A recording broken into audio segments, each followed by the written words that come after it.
Hey, good Tuesday morning, my friends. I'm MLive Chief Meteorologist Mark Torgrosso. Hopefully you had a good Memorial Day weekend.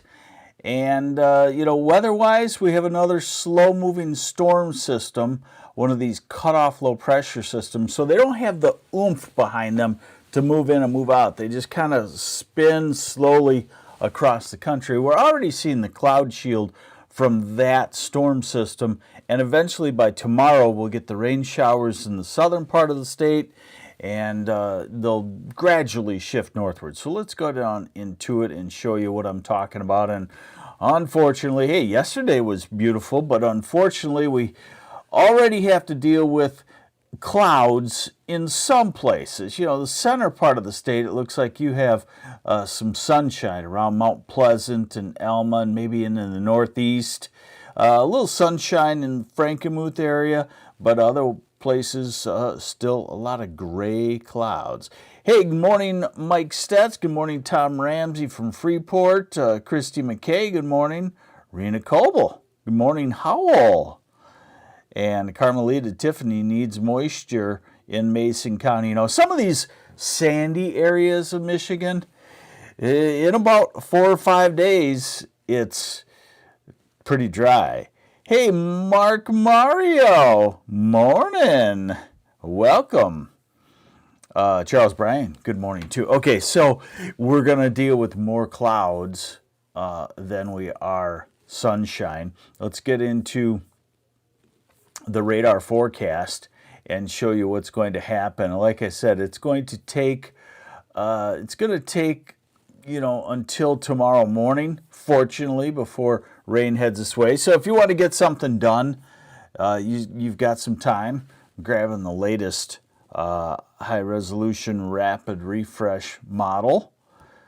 Okay, here we go. So this is today.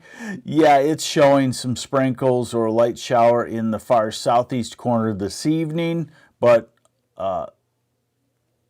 otherwise dry all the way through to the bridge and across the UP.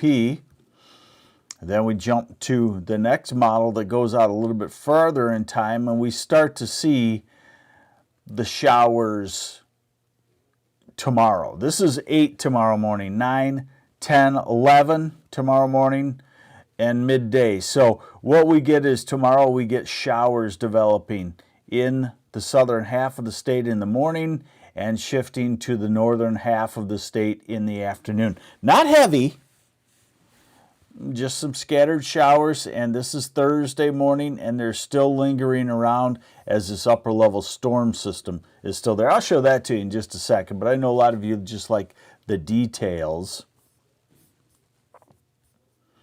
So here's a longer look at what we have in store. And basically it comes down to Wednesday, Thursday, showery. So this is overnight Tuesday night. This is Wednesday morning, Wednesday afternoon and evening. This model a little bit slower with the rainfall until Wednesday evening. It has it in the southern half of the state, and then on Thursday it shifts it to the northern half, and then on Friday it shifts it out of the area and starts to dry us off. But see that arc of rain up to the north of Lake Superior, across northern Lake Superior? That's a cold front that will drop down. I would call it a backdoor cold front. That means kind of get a northeast wind sometime by late Friday or Saturday, and that might cool the northeast and the eastern part of the state down some for the weekend. Here's total rainfall. I'm using the Europeans ensemble mode. Remember, that's 51 tweaks of the model, all averaged together. And it says we don't get a ton of rain. It says we get a 1/4 to a 1/2 inch of rain. Hey, we'll take it. It's a growing season. Everything feeds on rainfall. And we run this out through the weekend. And again, not a ton of rainfall, but everybody gets a decent little soaking, I guess I would say. Let's see here. So today we're about 70, low 70s. Tomorrow, remember, thicker clouds, so 60s. And then Thursday, Pretty thick clouds still, but about 70 degrees. Friday into the 70s.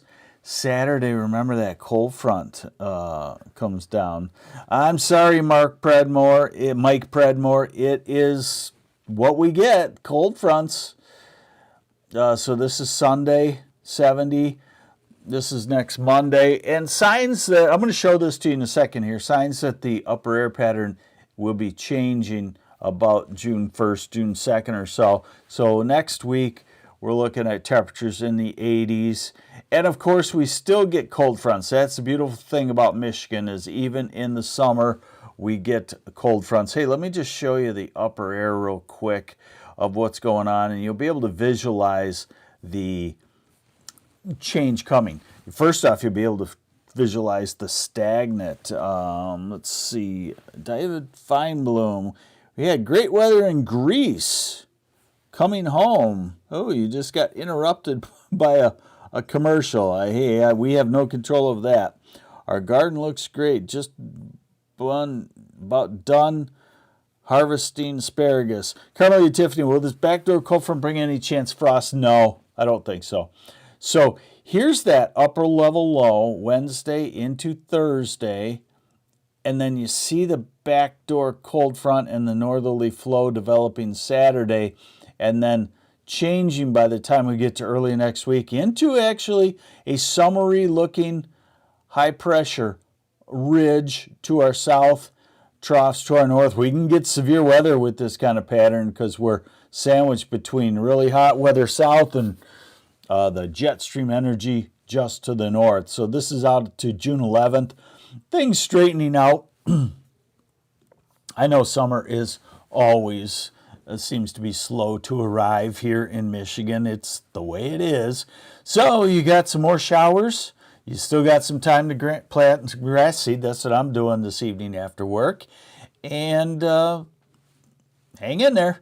Summer will arrive. It looks like early next week we have 80s, and that will be quite common then. 75 to 85 will be quite common after that for a week or two.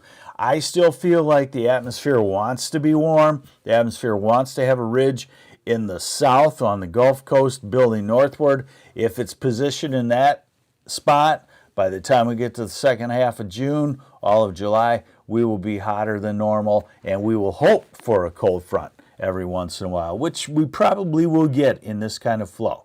There you go. There's your MLive morning weather update from me, Mark Torregrossa, MLive Chief Meteorologist Mark Torregrossa, and have yourselves a great day. Bye.